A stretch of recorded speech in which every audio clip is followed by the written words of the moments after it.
Hi everybody, today I'm going to show you how to unlock any Motorola phone from your carrier. Today I'm going to be using my Motorola G72, but this will work for any model.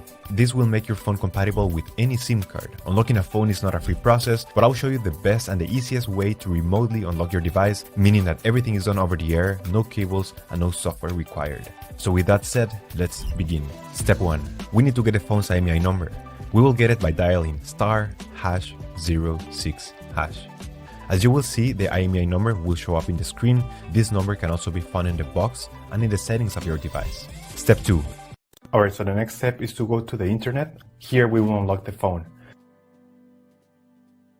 We have to fill in the form, the brand of your phone. So this will work for any other brand as well.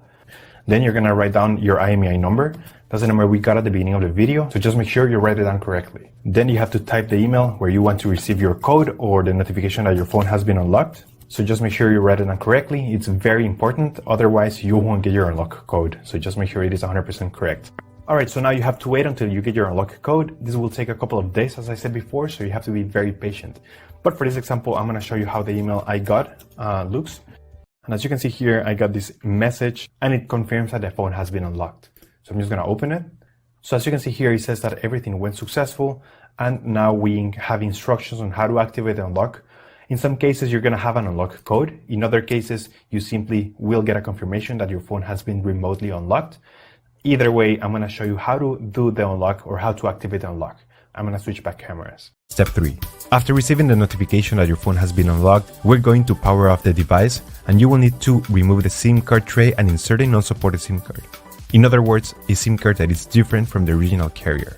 Once you have inserted a SIM card power on your device, it will take a few seconds to recognize the new device and a message will pop up requesting the unlock code. If you received an unlock code in your email, this is the time to enter it and press unlock. You will get a success message indicating that your phone has now been unlocked. Perfect, now you can use your phone with any carrier anywhere in the world. For some US carriers like T-Mobile, you will need to launch the Device Unlock app, which is an app that is already pre-installed in your device. Simply open the app and click Activate the Unlock by pressing Unlock. And after that, your phone should be fully unlocked. Thank you so much for watching this video and I'll see you in the next one.